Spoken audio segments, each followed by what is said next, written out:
अस्सलामुअलैकुम नाज़रीन, आप देख रहे हैं नजम सेठी शो। मैं हूं फरवा वहीद और मेरे साथ मौजूद हैं नजम सेठी साहब। अस्सलाम वालेकुम। सेठी साहब, फ़ोन कॉल्स का बड़ा जिक्र हो रहा है। खान साहब ने अपने चकवाल के जलसे में भी फ़ोन कॉल्स का जिक्र किया। आपको भी बहुत आती रही हैं कॉल्स जो हैं। आपको पता, खान साहब ने उसका हल भी बता दिया। क्या? वो कहते हैं डरना नहीं है, डराना है। अगर आपको कोई धमकाए तो उसे उल्टा धमकाना है।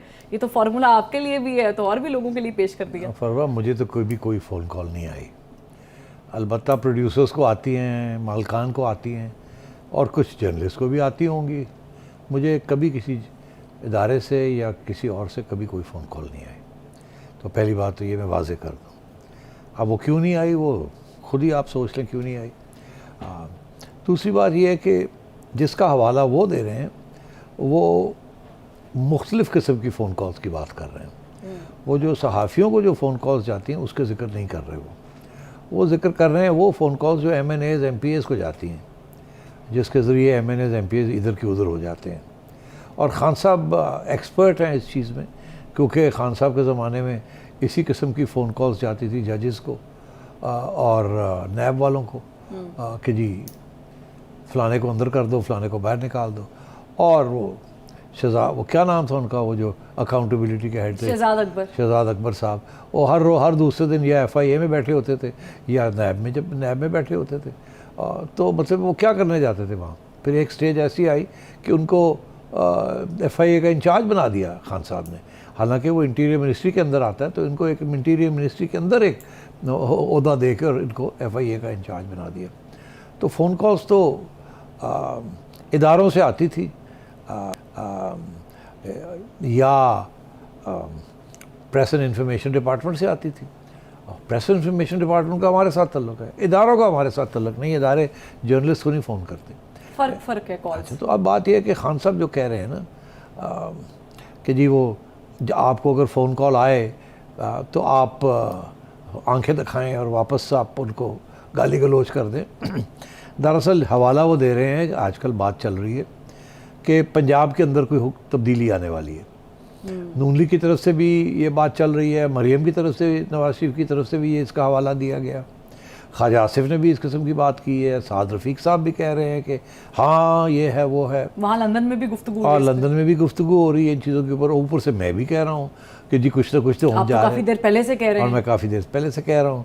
और तो खान साहब, अब वो अंग्रेज़ी का मुहावरा है, is getting a taste of his own medicine. Khan साहब ने इदारों को इस तरीके इन कामों के लिए इस्तेमाल किया और बड़े पैमाने पे किया। पहले तो ये कि जब आपको याद होगा अभी इलेक्शन हुई नहीं थी तो फ़ोन कॉल्स के ज़रिए, इदारों की तरफ से फ़ोन कॉल्स के ज़रिए लोगों को आज़ाद खिलाया गया, फिर उनको जिताया गया एट्सेट्रा। फिर वो जो RDF सिस्टम ब्रेक डाउन हो गया, वो भी फ़ोन कॉल्स के ऊपर ही ब्रेक डाउन हो गया था ना। फिर फ़ोन कॉल्स के ज़रिए जहांगीर तरीन और उनके लोगों को इकट्ठा किया गया और धक्के लगा लोगों के PTI में घसीटा गया, फिर वहाँ इनकी हुकूमत बनाई गई। तो खान साहब को तो पता है इस बात का कि किस तरीके से ये फ़ोन कॉल्स आती हैं और क्यों नहीं होती। अलबत्ता अब अगर वो ये कह रहे हैं कि जी जिस को फ़ोन कॉल आ रही है तो वो आगे से हिम्मत पकड़े और फ़ोन उसकी बात ना माने, तो बात ये है कि खान साहब की बात क्यों मानेगा कोई। जो लोग खान साहब के साथ हैं उनमें से बेशतर तो वो लोग हैं जो लोटे हैं, या वो जैसे कहते हैं ना, खुद कहते थे कि मैं फरिश्ते कहाँ से लाऊं, इलेक्टेबल्स मुझे चाहिए। तो इलेक्टेबल्स का तो रोल ये रहा है कि अगर इलेक्शन जीतनी है तो फिर कभी इधर तो कभी इधर, फिर देखना ये है कि हवा किस तरफ चल रही है।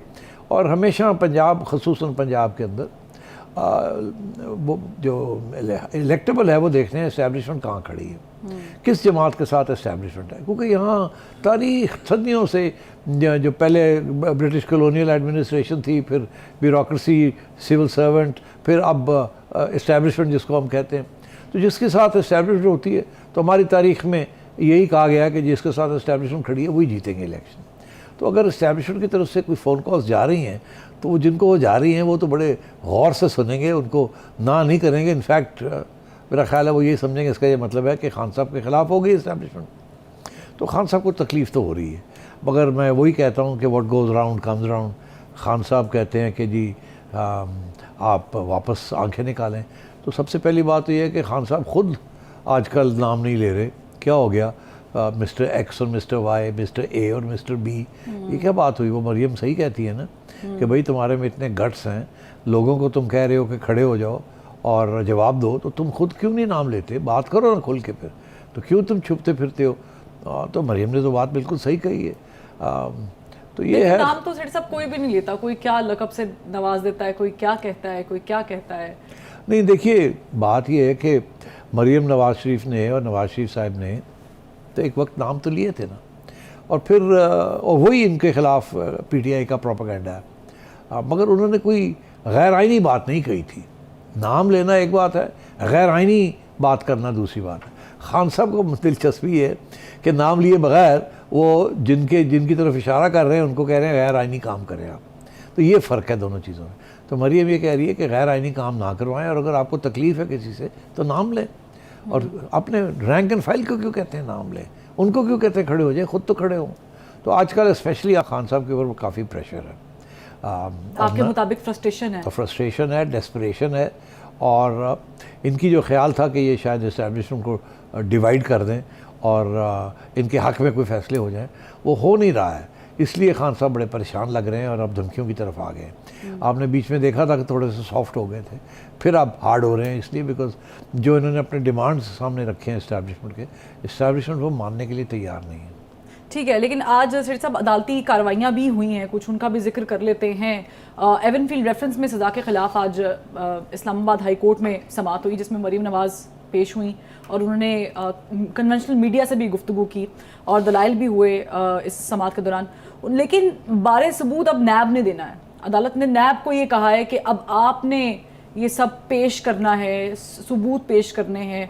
कहाँ देख रहे हैं ये केस जाता हुआ? देखिए, ये बड़ा इंटरेस्टिंग केस है कि एक अकाउंटेबिलिटी कोर्ट ने 2 साल पहले या 3 साल पहले उस वक़्त के नैब कानून के मुताबिक नवाज शरीफ साहब और मरियम साहिबा और सफ्तर साहब को कन्विक्ट किया कि जी आपने ये लंदन में फ़्लैट्स ख़रीदे हैं।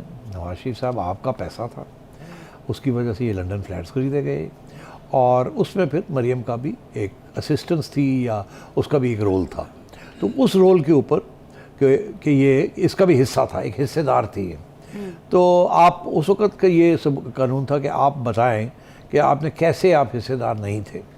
तो मरियम ने एक पेश की थी ट्रस्ट डीड, 2006 में वो बनी थी, जिसके अंदर उन्होंने ये कहा था कि देखिए जब ये फ़्लैट्स ख़रीदे गए तो मैं तो कहीं भी नहीं थी। वो उसके बाद एक ऐसी स्टेज आई जबकि मुझे एक ट्रस्टी बना दिया गया। बस ट्रस्टी ये होता है कि खुदा न खास्ता आपको कुछ हो जाए, आप मालिक हैं, आपको खुदा न कुछ हो जाए तो फिर मैं ट्रस्टी हूँ, फिर मैं फ़ैसला करूँगा कि आपकी जो जायदाद है वो किस किस को देनी है। इसका ये मतलब नहीं कि मैं मालिक हूँ।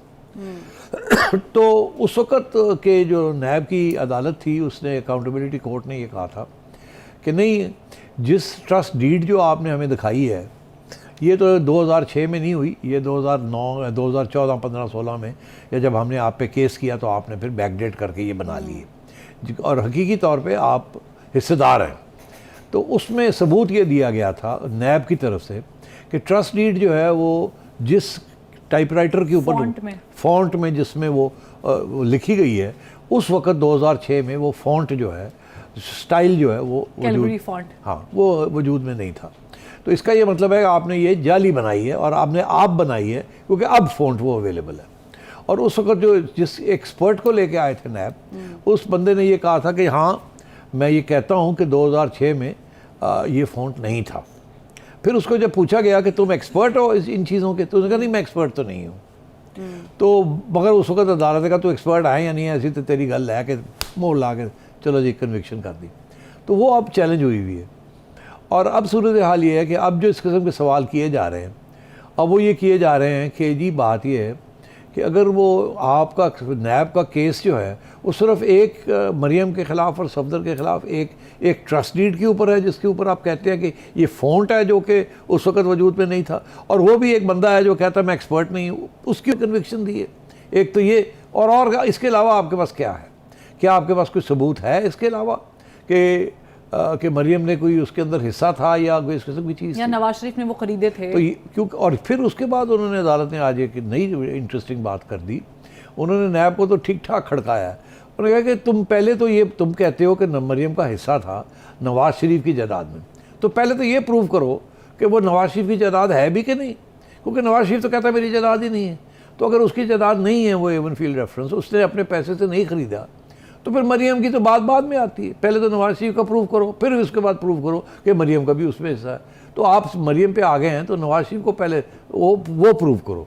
तो अब वो नैब वाले जो हैं वो बेबस हो गए हैं, वो कह के चले गए हैं कि जी अच्छा जी हम देखते हैं। उनको एक नया डेट दे दी गई है कि आपके पास कोई सबूत है तो लेके आए, नहीं तो फिर आपका केस नहीं बनता।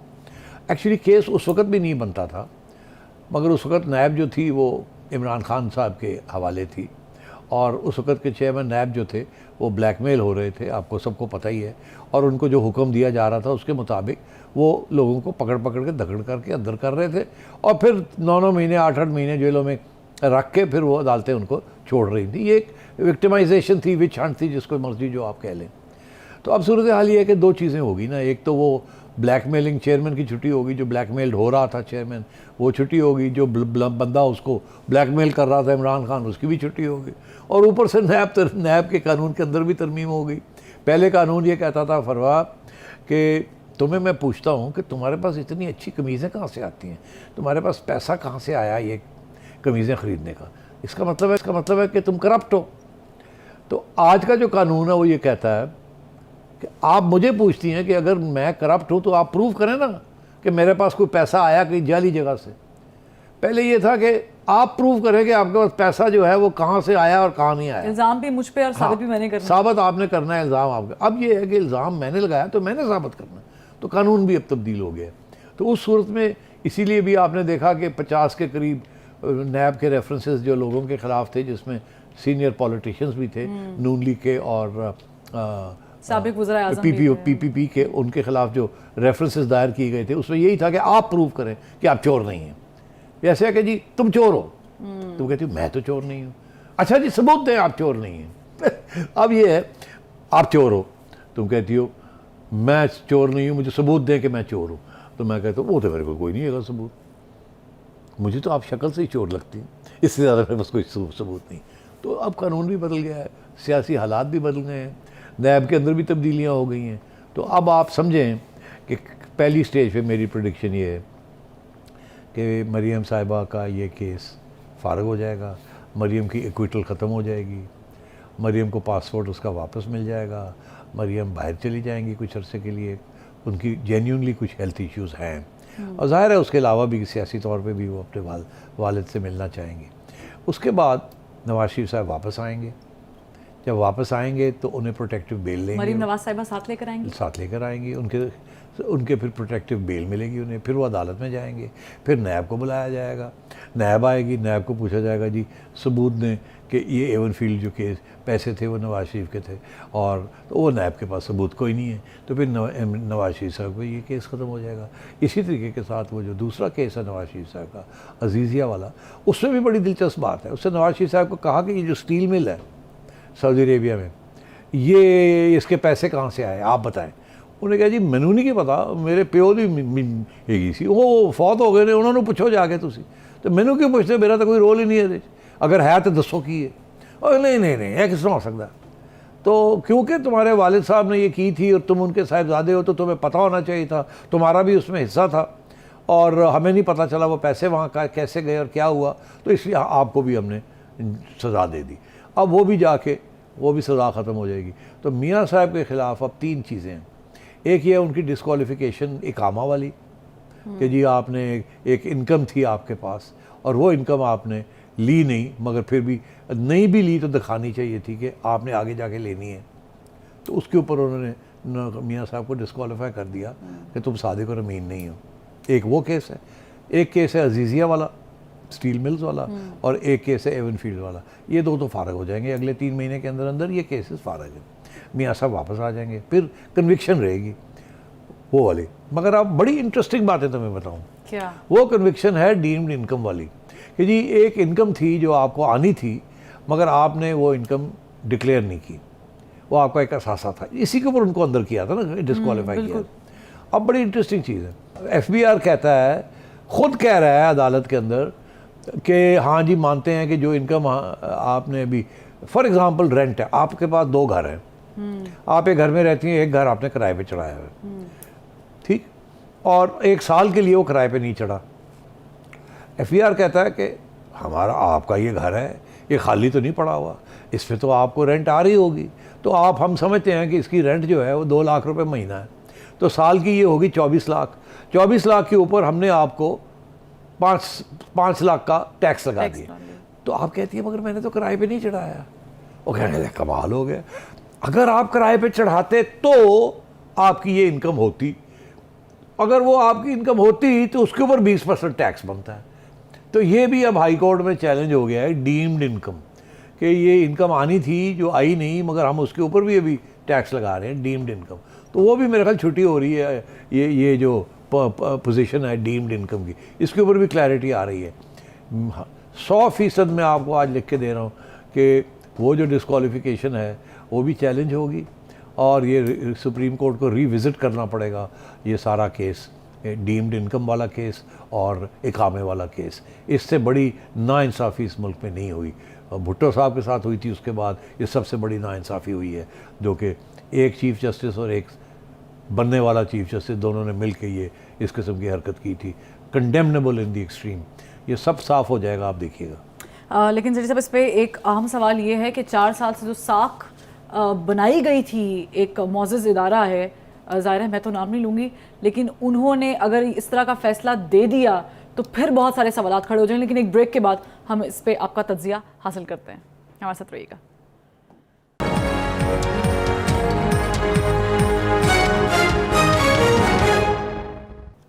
Welcome back. सेठी साहब, आपने इतनी अहम बात की है कि उस पर सवाल बनता है कि क्या इस फैसले के बाद अगर रिलीफ मिल जाता है, एवनफील्ड में मिल जाता है, अजीज़िया में मिल जाता है, तो क्या अदालतों की साख मुतासर नहीं होगी? रह क्या गई है यार, तो मुझे ये बताओ, इस मुल्क में कोई यकीन करता है कि आपको इंसाफ मिलता है अदालतों से? कोई है बंदा, तुम करती हो यकीन? सच सच बोलो।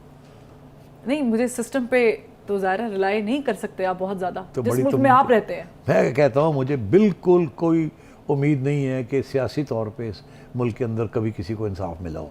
अदालतें जो हैं, सारा ट्रैक रिकॉर्ड ये शो करती हैं। 1958 ऑनवर्ड्स जबकि मार्शल लॉ को जस्टिस मुनीर साहब ने एक लॉ ऑफ नेसेसिटी के तहत लीगल करार दिया था, वो दिन है और आज का दिन है। अदालतें हमेशा इस्टेब्लिशमेंट के साथ खड़ी हुई हैं और ये आज की बात नहीं है, ये बरतानिया राज की बात है। उस वक़्त भी अदालतें जो थी सियासी मामलात में, जिसमें रियासत इन्वॉल्व हो जाती थी, बिजनेस के मामलात नहीं, आप और मेरे लड़ाई झगड़े के मामलात नहीं, वहाँ तो बिल्कुल इंसाफ अपनी तरफ से पूरा मिलता है, ड्यू प्रोसेस भी होता है। बट जहाँ रियासत का मफाद आ जाए, खा वो सही हो या गलत हो, खा वो जमहूरी हो खा वो डिक्टेटोरियल हो, 90% ऑफ द टाइम अदालतें जो हैं वो इस्टेब्लिशमेंट के साथ खड़ी रही हैं। उन्होंने उसको कन्फ्रंट नहीं किया। 1-2 केसेस हैं जब आपने देखा कि जो इफ्तिखार मोहम्मद चौधरी साहब जब खड़े हो गए, वो पहली दफ़ा जो मुझे याद आता है कि हमारी तारीख़ में एक अदलिया, एक जज सुप्रीम कोर्ट का और एक अदलिया और एक ये वकला हजरात सारे खड़े हो गए एक ही प्लेटफॉर्म के ऊपर, वो जो एक जुडिशल मूवमेंट बना था आज़ादी के लिए 2007। हाँ, तो वो इफ्तिखार चौधरी साहब ने वो सारा लाइट ऑफ फायर किया था, वो जो आग लगाई थी उसके बाद क्या हुआ वो एक और कहानी है। किस तरीके से वो सारी जो उम्मीदें थी वो हम लोग फारग हो गए। वो एक इनकलाबी वक्त था, हम समझते थे कि बहुत बड़ा इनकलाब आ रहा है।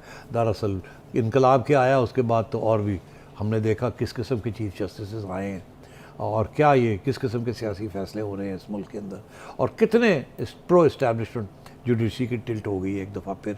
तो इज़्ज़त जुडिशरी की ख़ास नहीं है। और मैं आपको एक बड़ी दिलचस्प बात बताऊं, मैं ये आंखों देखा हाल आपको बता रहा हूँ कि 99 में जब मुझे गिरफ़्तार किया गया और जेल में डाला गया क्योंकि कुछ बातें मेरी पसंद नहीं आ रही थी उस वक़्त की हुकूमत को, मेरे ऊपर गद्दारी और इस किस्म के इल्ज़ाम लगाए, तो केस सुप्रीम कोर्ट में गया। 3 जज हजरात बैठे थे वहाँ। जब केस गया तो वहाँ अटॉर्नी जनरल साहब आए मुझे प्रोसिक्यूट करने के लिए।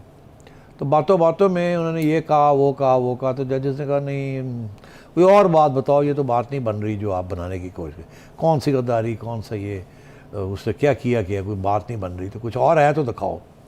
तो अटॉर्नी जनरल साहब ने कहा कि सर मैं एक और आपको और भी बात बताऊं, ये शख्स जो है ना ये आपकी इज़्ज़त नहीं करता और ये बड़ा कंटेम्प्ट रखता है आपके लिए, और बड़े इसने ऐसी बातें भी की हैं जो कि अगर आप मुझे मौका दें तो मैं वो आपको ला के दिखाऊँ कि ये बंदा जो है ना ये ठीक नहीं है।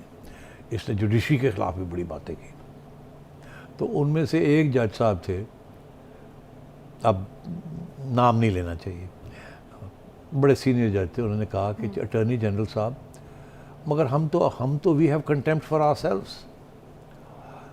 मतलब ये था कि हम जानते हैं हमारी अदलिया ने क्या क्या किया है और हम किस किस्म का इंसाफ देते हैं या नहीं देते। तो उन्होंने तो ख़ुद ये कहा कि भाई, मतलब कहने का ये था कि अगर हम इंसाफ नहीं देंगे तो लोग हमें क्यों रिस्पेक्ट करेंगे, तो फिर हम डंडे के ज़ोर के ऊपर हम लोग अपना रिस्पेक्ट करवाएंगे। यही बात आज जस्टिस अतर मिनुल्लाह कह रहे हैं कि हमें कोई फ़िक्र नहीं है, आप जो हमारे बारे में कहना चाहें कहें, हम नहीं डरते इन चीज़ों से। बहुत ज़बरदस्त बयान है ये, और कंटेम्प्ट को वो और कमज़ोर कर रहे हैं। वो कह रहे हैं कमाल कर रहे हैं, हम इतने कमज़ोर हैं कि हम हमारे ख़िलाफ़ कोई बात हो तो हम उसी वक्त किसी को अंदर करने को फिरते हैं। ये रवैया बंद होना चाहिए। अगर हमारी इंसाफ अच्छी है तो हमारे ख़िलाफ़ कोई बात नहीं करेगा, अगर हम इंसाफ नहीं देंगे तो लोग बात करेंगे, तो फिर करने दो उनको, फिर हम उसके ख़िलाफ़ जब कार्रवाई करेंगे तो और हमारी बदनामी होगी। तो ये सूरत हाल है। तो आपका जो सवाल था कि अदलिया का अब क्या साख मुतासर हुई, कि मैं आपसे ये कह रहा हूँ कि इससे पहले बहुत सी ऐसी चीज़ें हुई हैं, ये तो कुछ भी नहीं होगा अगर जैसे ये होगा। अब ऐसे लगेगा कि उस वक़्त इंसाफ नहीं मिला था तो अब इंसाफ मिल रहा है। ठीक है सेठी साहब, आपने तो बड़ा अच्छा इसे एलेबोरेट कर दिया, लेकिन एक और अहम सवाल ये है जिस पे आज मरीम नवाज़ साहिबा ने भी गुफ्तगू की है मीडिया के में, जैसे कि इमरान खान साहब ने कल चकवाल के जलसे में कॉल्स का जिक्र किया था, हम ऑलरेडी कर चुके हैं। इस तरह मरीम नवाज़ साहिबा ने भी जिक्र किया कि उन्हें भी माजी में कॉल्स आती रही हैं, और हमने देखा कि बहुत सारे सियासी लीडर को आती रही हैं कॉल्स। मिसाक मईशत ना सही, इलेक्शन ना सही, कोई और चीज़ ना सही, कॉल्स पे ही मुत्तफिक हो जाएं सारे सियासतदान, पॉसिबिलिटी कि जी कॉल्स ना आया करें। तो मुझे ये बताओ कि ये सवाल आज क्यों खड़ा हो रहा है? ये सवाल जब ऑपोजिशन ये बात करती थी खान साहब के बारे में कि कॉल्स ना करो और ना करवाओ, तो उस वक़्त तो कोई सोचने के लिए नहीं था। तो ये डबल स्टैंडर्ड्स नहीं है कि जी उस वक़्त हमने जो किया वो तो सही था और अब आप ना ये करें, या ये भी कहना कि चले हमसे गलती हो गई अब आप ना ये करें। ऐसे होता नहीं सियासत में। ये कौन से मॉरल प्रिंसिपल्स हैं जिसके ऊपर आप ये कहते हैं जी कि जो मैंने किया वो उसको नज़रअंदाज कर दें और जो आप कर रहे हैं वो ना करें? ऐसे नहीं होगा कि जी इनको भी मौका मिल रहा है ना, अब उस वक़्त उनको मौका मिला था। तो ये जो असली सवाल ये है कि क्या सिविल मिलिट्री रिलेशंस में मिलिट्री इस्टेब्लिशमेंट को मदाखलत नहीं करनी चाहिए और सिविलियंस की सुप्रीमेसी होनी चाहिए, यही तो आइन कहता है। मगर मैं आपको दो बातें अब कहता हूँ। एक, आज फवाद चौधरी साहब ने कोई ट्वीट किया, बिल्कुल उनको एकदम सिविल मिलिट्री रिलेशंस याद आ गए। वो कहते हैं we must strive for balance in civil military relationship. तो मैं सब फवाद चौधरी साहब को पूछूंगा कि ना उस वक़्त आप बैलेंस में थे तो ना आज आप बैलेंस मांग रहे हैं। ये सरासर फ्रॉडिया स्टेटमेंट है। पूछिए क्यों? क्योंकि खान साहब तो ये कह रहे हैं कि मिलिट्री मेरे साथ रहे, कोई बैलेंस की ज़रूरत नहीं है, कोई न्यूट्रलिटी की ज़रूरत नहीं है। मिलिट्री तो जो लोग मेरे साथ खड़े नहीं होते, वो तो ये कह रहे हैं। तो फवाद चौधरी साहब को याद आ गया सिविल मिलिट्री बैलेंस। लीडर उनका ये कह रहा है कि पहले भी कोई सिविल मिलिट्री बैलेंस नहीं था, we were on same page, balance challenge कोई है ऐसी, और मैं हूँ, जो मैं कहूँगा वो होगा। उस वक़्त भी इसी के ऊपर झगड़ा हुआ, और आज भी खान साहब यही कह रहे हैं फरवा कि जी मैं आर्मी चीफ लगाऊंगा, जो मैं कहूँगा वो होगा। उस वक़्त भी ये कहते थे, और फ़ौज मेरी है और जो मैं कहूँगा वो फ़ौज होगी।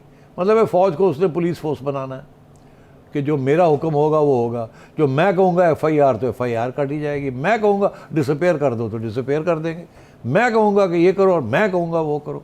तो असूल ये है कि जमहूरियत के अंदर सिविल मिलिट्री बैलेंस नहीं होता, जमहूरियत के अंदर आइन सब बैलेंसेस इस्टेब्लिश करती है। यहाँ तो आइन की धज्जियाँ खान साहब ने मिल के उड़ाई हैं सबके साथ। और बाय द वे इन सियासतदानों ने भी, इन्होंने भी कोई कम नहीं किया अपने वक्त। इनको भी जब मौका मिलता था तो ये सिविल मिलिट्री बैलेंस को भूल के और उनकी गोद में बैठ जाते थे जाके। अब जाके इनको होश आई है सियासतदानों को कि शायद वो ठीक नहीं था, क्योंकि इनके ख़िलाफ़ अब वो इस्तेमाल हुआ है ठीक ठाक। अब खान साहब को कब होश आएगी? फवाद चौधरी को तो होश आ गई, नज़र आ रहा है उनको, तो अब वो डेमोक्रेसी याद आनी शुरू हो गई है। मगर जाते जाते मैं ये कह दूँ कि खान साहब नाराज़ है कि फवाद चौधरी जैसे लोग, हो सकता है फवाद चौधरी खुद ना हो, मगर जैसे लोग खुफिया तौर पे इस्टेब्लिशमेंट से मुलाकातें कर रहे हैं और खान साहब उनको धमकियां दे रहे हैं कि स्टॉप इट। और कल के प्रोग्राम में मैंने बताया था ये जाके वहाँ बातें क्या करते हैं उनके आगे, ठीक है ना। तो खान साहब कुछ कहीं और जा रहे हैं और फवाद चौधरी साहब आज ये सिविल मिलिट्री बैलेंस की बात कर रहे हैं। तो अगर सिविल मिलिट्री बैलेंस की बात करनी है तो इंतज़ार करिए, अगले साल इलेक्शन होंगे, उसके बाद देखेंगे कि आप सिविल मिलिट्री बैलेंस की बात करते हैं या नहीं करते। हाँ, लेकिन उन्होंने ये बात तो समझ ली है कि बैलेंस इज़ द की, तो शायद वो उस तनाजुर में ये बात कर रहे हैं। बहरहाल यहाँ पर एक ब्रेक लेंगे और ब्रेक से वापसी पर होंगे सेठी से सवाल।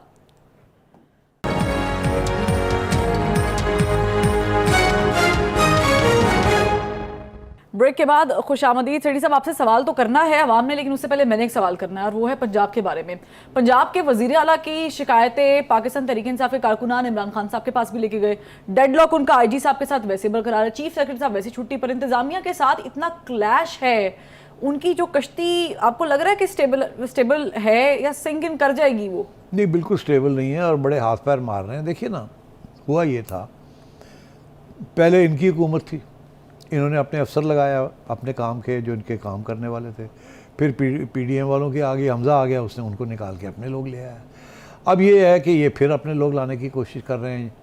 और अब सूरत हाल ये है कि ब्यूरोक्रेसी जो है उसको एक बात समझ आ गई है कि शायद ये भी ज़रा देर के थोड़ी देर के ही मेहमान हैं, इसलिए वो इनके इलीगल ऑर्डर्स काम करने से परहेज़ कर रहे हैं। और अगर ये प्रेशर डाल रहे हैं तो वो या तो लाइक चीफ सेक्रेटरी साहब वो कह रहे हैं जी मेरी ट्रांसफ़र करें, मैं नहीं रहना चाहता यहाँ। और क्योंकि वो फेडरल गवर्नमेंट की अपॉइंटमेंट्स होती हैं डीएमजी ग्रुप की, तो वो फेडरल गवर्नमेंट उनको वापस बुला ले, ख़त्म हो जाएगी बात। इसी तरीके के साथ अब ये सीसीपीओ साहब ने कह दिया कि जी उन्होंने उनको कह के और केस करवाया, जावेद लतीफ़ साहब और मरियम औरंगज़ेब के ऊपर जो केस हुए वो सीसीपीओ के ऊपर प्रेशर डाल के किया। अब पता नहीं और कुछ प्रेशर आ रहा होगा तो उन्होंने कह दिया कि जी मैं नहीं करता।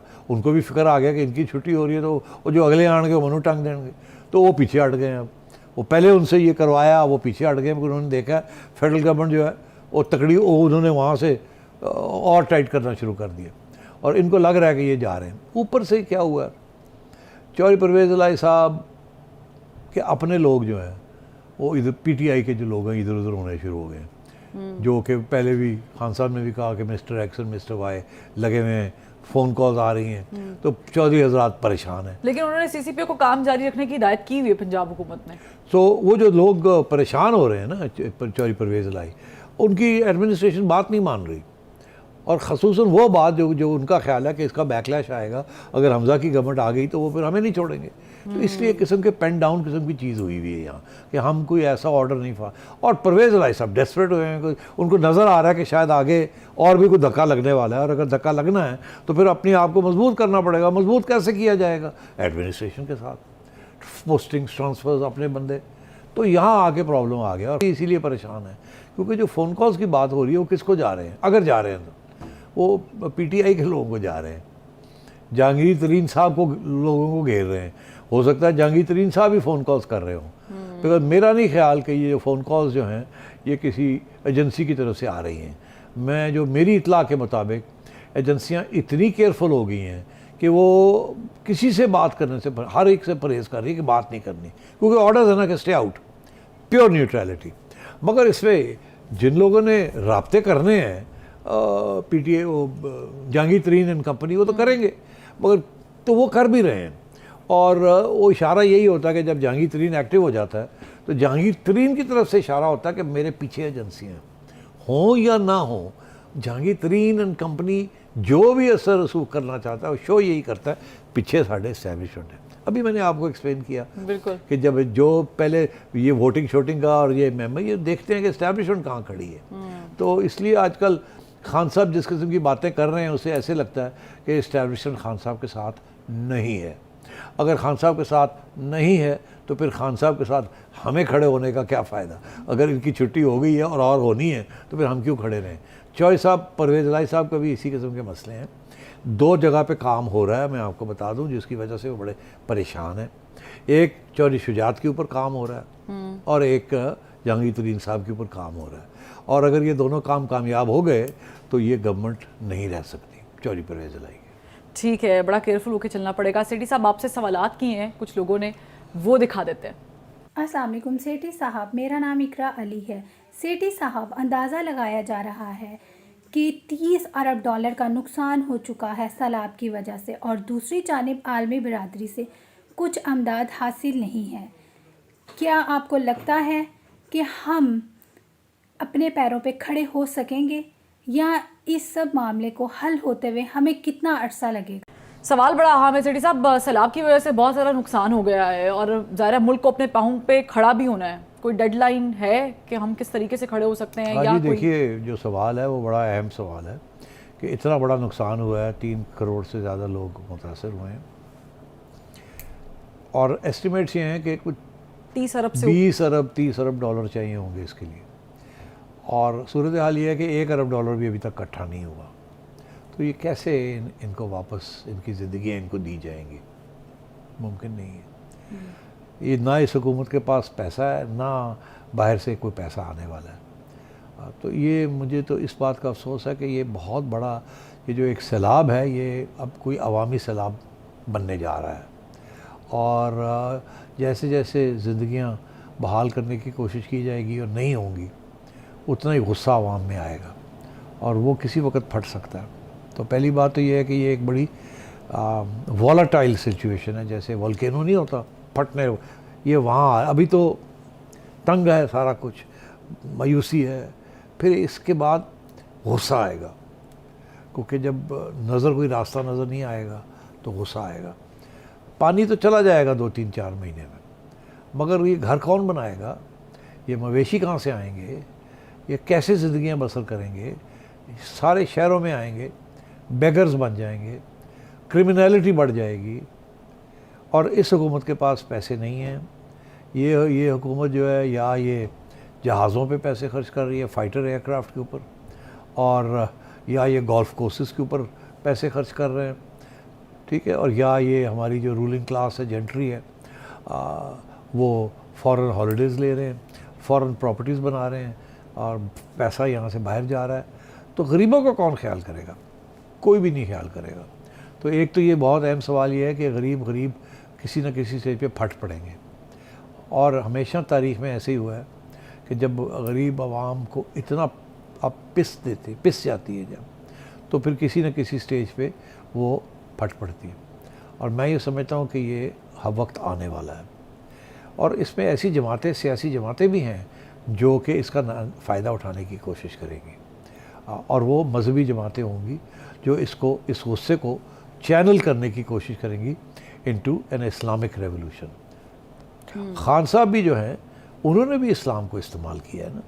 वो उनके जो एजेंडा पॉइंट्स हैं उसमें Islam is a major agenda point ना। सारा वक्त तो इस्लाम के हवाले देते हैं वो, और अपने आप को उन्होंने पता नहीं किस शोहरत पे खड़ा कर दिया है, और वो भी अपने ऊपर भी उन्होंने वो एक मौलाना की टोपी पहन ली है। तो अब बात यह है कि एक तरफ तो ये है, दूसरी तरफ ये है कि मईशत हमारी तरक्की की तरफ नहीं जा रही। हम जिस किस्म के दलदल में फंसे हुए हैं, वो दलदल से निकलना आसान नहीं है, क्योंकि हर साल हमारे कर्ज़े बढ़ रहे हैं और हमारी जो एबिलिटी है टू इम्पोर्ट गुड्स और अपने कारखाने चलाने की, वो कम होती जा रही है। तो कारखाने भी बंद होने जा रहे हैं आपके आहिस्ता आहिस्ता, और आपकी इंपोर्ट भी कम होने जा रही है आहिस्ता आहिस्ता, और आपके रुपए की वैल्यू भी गिरने जा रही है, और महंगाई जो है वो भी ख़त्म करने का कोई नामो निशान नहीं है। और भी शॉर्टेजेस होने हैं, बिजली की, अब गैस के शॉर्टेजेस आ रहे हैं। ठीक है सेठी साहब, आपने बेहतरीन तज्जिया किया है। इससे तो लग रहा है कि ना सिर्फ सियासी मैदान बल्कि मुआशी मैदान में भी इंस्टेबिलिटी बरकरार रहेगी कुछ अरसे तक। फरवा वहीद को नजम सिटी शो से इजाज़त दीजिए। फीडबैक ज़रूर दीजिएगा। मुलाकात होगी। अल्लाह हाफ़िज़।